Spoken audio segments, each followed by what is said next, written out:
Hello my friends, Amner Hunter here from amnerhunter.com. Happy to spend some time with you in another video. So the brand new plugin company Time Off Audio released a couple of plugins.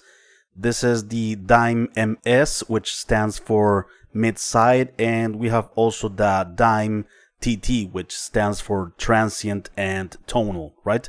These couple of plugins are built to make entire signal chains within them that otherwise you could not build with regular plugins and with the usual workflow and routing inside a DAW. And in today's video I want to dive deep into these plugins, what makes these plugins special, and also I want to test the sounds. I want to make some signal chains to create some cool and different things inside a mix. You will find an applicable link in the video description and first comment.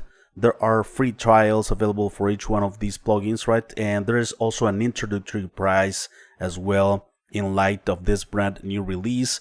The Dime mid-side is 19 bucks introductory price, and the Dime TT is 39 bucks introductory price at the moment. So go ahead and check it out. The link is in the video description and first comment. Like I said, you can consider this as a sponsored video by Time Off Audio. This company approached me and contacted me to create this video review and demo, but all of the thoughts and opinions remain objectively mine. The members of this company are watching the video at the same time as you are. Before we begin with the content, let me invite you quickly to my website amnerhunter.com, where you can get some free stuff such as some free PDF guides and ebooks for music producers and guitar players, also some additional free tools such as some collections of guitar impulses and drum sample packs.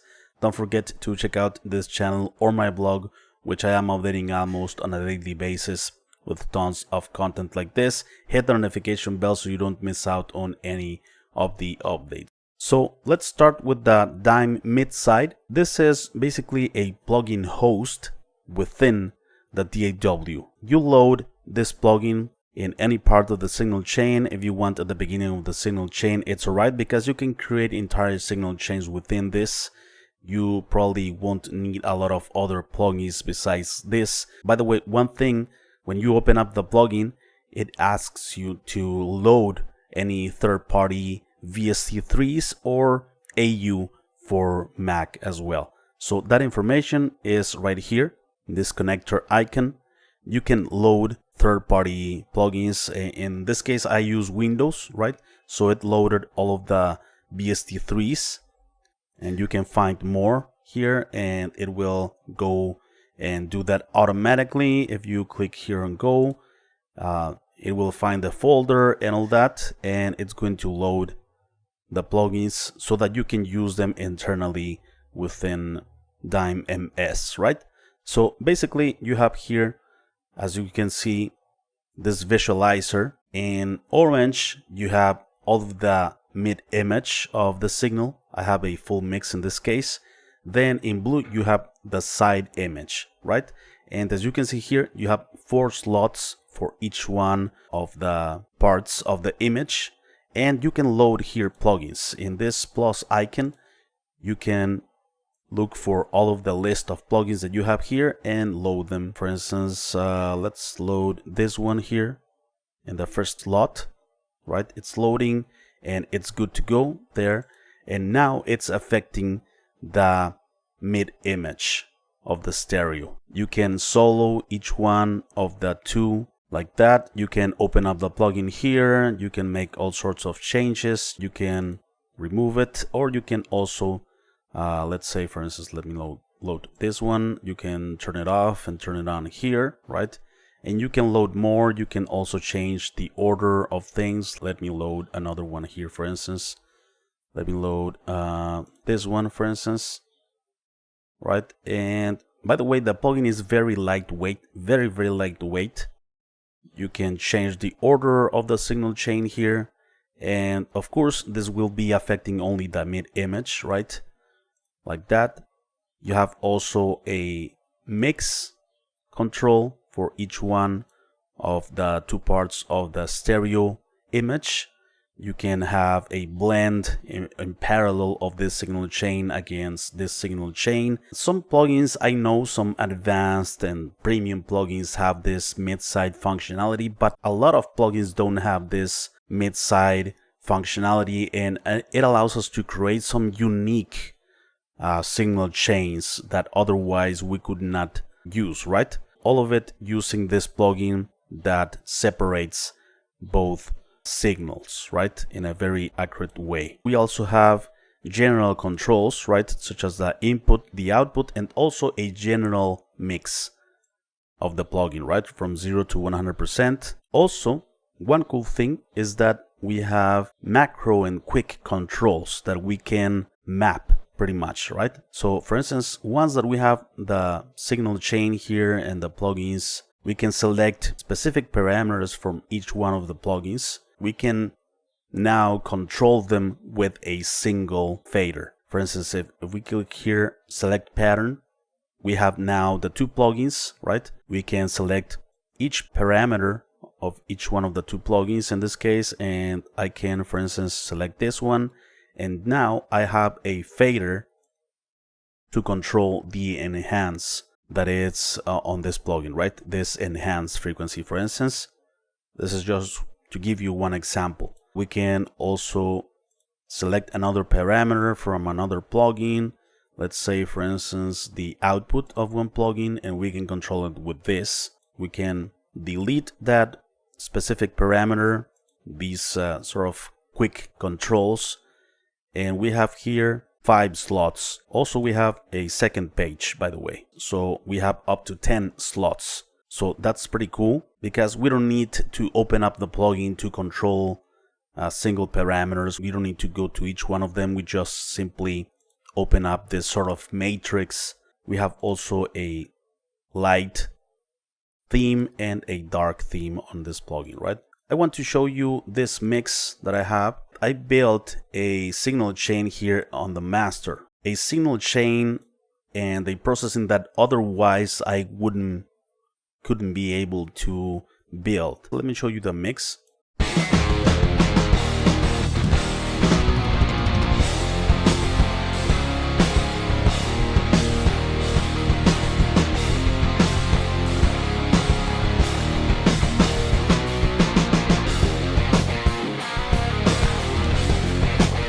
Okay, on the mid image, I am using this plugin that doesn't have the mid-side functionality, right, to control the low end. I am using this plugin, the flatline, which is a clipper to clip the peaks of the mid image, which there is the kick drum, there is also the snare, right, and the bass guitar as well. And finally, I am using this mix bus equalizer to reduce some low mids here. This plugin has an interesting color, and I am using all of this in the mid image, right? The enhance of the low control here under the parameter mappings, and from the mastering or mix bus EQ, I put the analog functionality, right? Which adds some subtle saturation, which is this one, right? And I can control it now via this fader. Moving on to the side image of this song, I am using an equalizer, this shape. After that, I am using this phaser and chorus plugin. I am using a saturator as well, and I am using this cool sort of flanger modulation chorus effect, the SPX Nevermore, and I am applying all of this processing to the side image. Otherwise, I wouldn't be able to build a signal chain like this, or it would be very difficult with the routing inside my DAW, right? Now, let me show you the sounds. This is the sound before. And now let me engage all of this processing.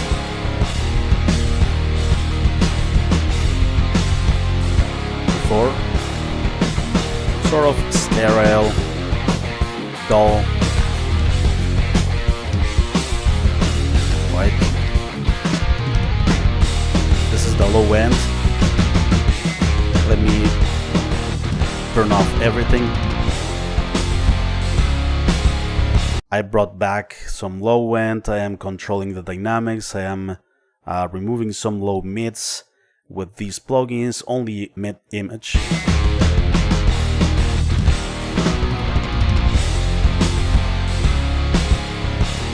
can turn them off here.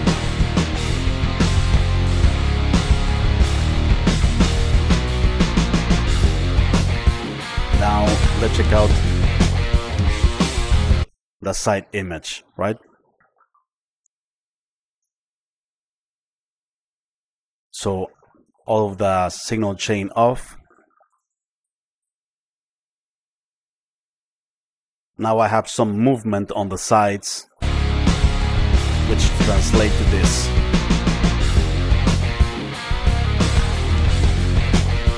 Nice.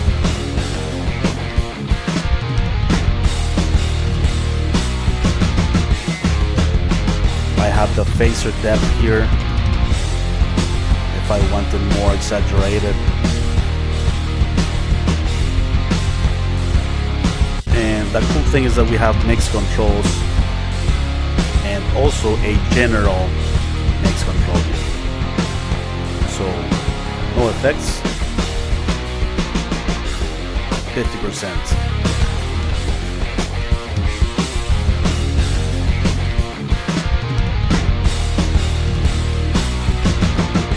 So yeah, that's the Dime MS. Let's continue with the Dime TT, which stands for transient and tonal, right? It's pretty much the same concept as the other plugin in the sense that it splits the signal into two. In this case, it's going to be separating the signal into the transient, which is the initial peak of the signal, and the tonal, which is the body of the signal, right? It's the same concept here. We can apply different signal chains, up to 4 different plugins only for the transient and 4 plugins on the tonal, right, on the body of the signal. We can also listen in solo each one of the 2 points of the signal. We can also have the quick parameters and mappings, right? This sort of macro controls where we can control whatever we want from each one of the 2 parts of the signal. Also, we have a general mix for each one of the 2 parts of the signal, like this. We also have a general mix for the whole processing of the plugin. We have input and output, and also we have a couple of extra controls here for the detection of the signal, which is the sensitivity and also the decay of the signal in milliseconds. Also, we can load all of our VST3 plugins here and AU for Mac users, right? We have the dark and light mode. Applying this button, you can think about some creative ways where you can split the signal into transient and tonal. For instance, on the kick drum, you can apply a different thing to the transient, let's say compression, EQ, and apply maybe an extra effect on the tonal, on the body of the signal. You can apply this for bass, you can apply this for vocals, for instance. You can do all sorts of cool and creative ways that otherwise wouldn't be possible or would be very difficult to do so inside your DAW with your routing options. I am using it first on the whole drum kit, right? I am applying some compression here on the transient alone, right? I am applying this amount of compression to FET. I am also applying a clipper, right? I am clipping the initial peaks of the signal alone to the tonal or the body part of the signal. I am applying some reverb here. I am applying also another different reverb, which is plate reverb, and I'm applying also some distortion and saturation and crunch only to the body of the signal, right? And as you can see here, we can see clearly what's going on visually. Let me show you some examples of what I did here. Let's start here with the drums isolated. Turn off all of the processing. So now let's apply some compression and clipping.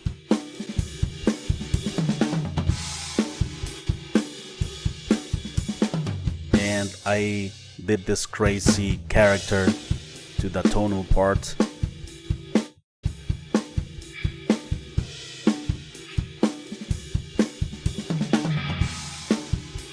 We could go a bit crazier and extreme with this, right?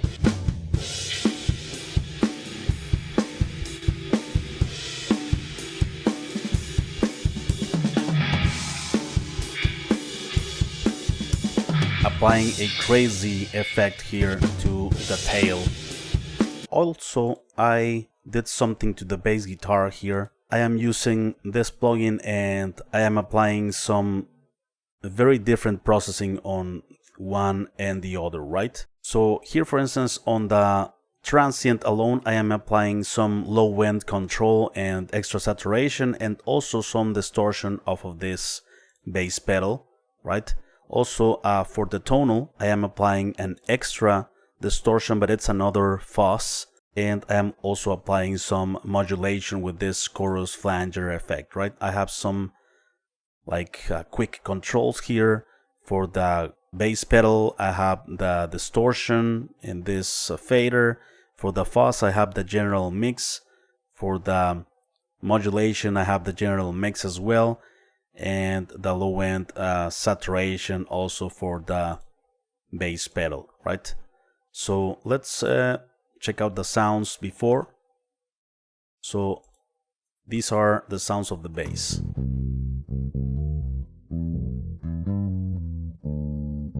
Okay, I'm gonna put the mix all the way down.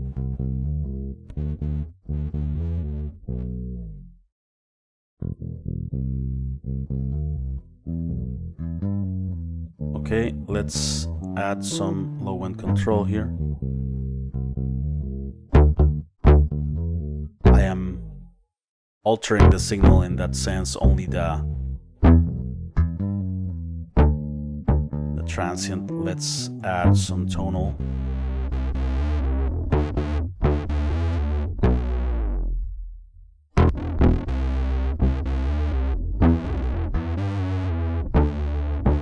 Before, after.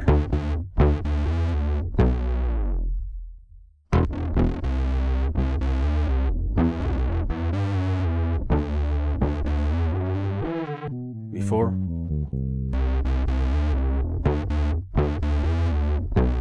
Please let me know what you think of these plugins by Time Off Audio, brand new releases. Let me know what you think of the possibilities of the signal chains that you can build. Perhaps this can spark some creativity that otherwise wouldn't be here without these plugins, right? Remember that there is a fully featured free trial for each one of the plugins, the Dime TT and Dime MS.